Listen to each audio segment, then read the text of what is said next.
en Belinda Phillips. Bed kode chakruok nyaka giko. Kawachako jodak kod jogo malimo boma Nairobi medo nyiso luoro mar nok mar arita e chuny boma ne. Magiwacho ni sani olokore paw jonjore machoji gi pala kendo mayo gi mwandu gi.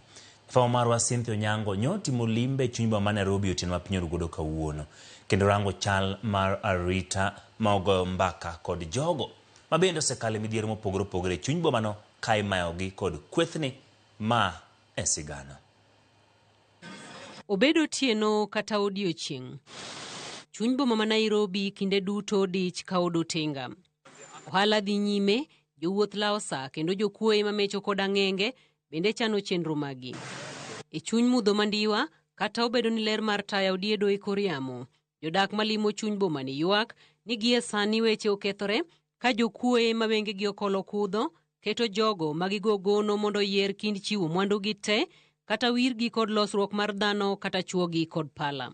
Hao mamboizo wakanianda, wakaanza kunishikashika mfuko.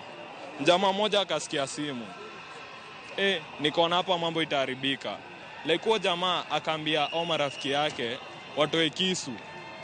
Huyu mwingine akaanza kumwambia, ama tumpake mafi.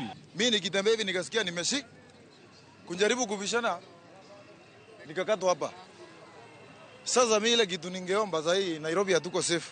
Tipogi magwang dede mawachoko moko kuom dukni mayudore e chuny boma ni nyiso kaka jonjore gi monjo jopiny odiochieng' alanga ma ok gidewo ng'eny mar ji kata obila marito chuny boma ni.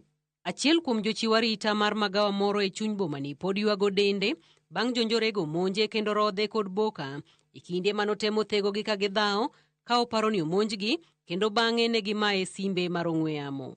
Wakaanza kupigana. Sasa mimi nikajaribu kwenda kwa zuia kwa sababu walikuwa wanaharibu kazi yangu. Wakanivamia, simu nilikuwa nayo kwa mfuko ikachukuliwa. Simu yangu haikuwa na kiredo, akaniambia ataniwekea kiredo ya 10. Credit ya 10. Yeah? Simu yangu ya 6,000 ilienda hivyo. Jodak ywak ni jonjoregi gin rowere mamaraga, mang'enygi osebedo ka kwecho e chuny boma to moko bende gin jogo marwakore maler mang'eyo kaponi gin jonjore magetogi tek ahinya. Ni watu wameng'ara bwana. Ukikutana nao unafikiria ni uka wenzako. Ukitembea hivi bwana unasikia umeshikwa. Ako na visu.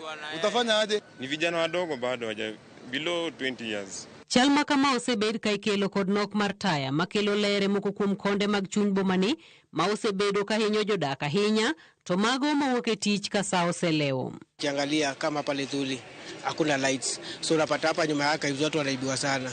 En saa 1:30 mar otieno. Achung'e apaya ma Jogoro dachiel kuom apaya mawachore ni arita mare nok ahinya.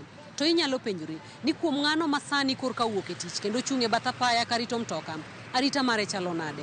Chal mar monj makamagi mag ang'enge osekelo midhiero ma ochuno ganda jo Kenya chiwo ywak margi e mbui mar monj makinde ka kinde. My friend, kama unaenda Nairobi kuwa armed vizuri, shika karungu yako mzuri fulani weka mahali. It's not safe in town anymore and kuna watoto wanatembea na visu. Wezi niambia nimetoka kazi Kenya nimetafuta ipotele kwa vijana. Jasho yangu inachukuliwa na vijana.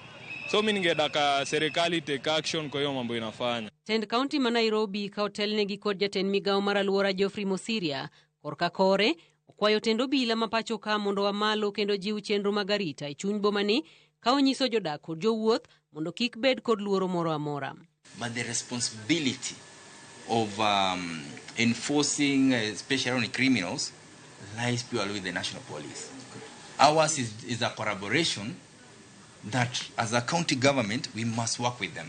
Jatend migao mar arita Kipchumba Murkomen kaloso e wach kethruok mar arita e boma ma Nairobi e kinde twak mare mar jukwaa la usalama owacho ni chenro mar arita oseketi mar bero aluora ma Nairobi kendo wacho ni ponono rem nitiere chenro mag obila marito boma ni to sirikal biro keto lokruoge mowinjore.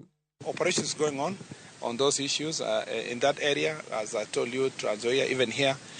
Some of those complaints are here about small theft and mugging, and we are going to do something to make sure that that is addressed. And if there is any weakness in terms of operational command, we will redeploy.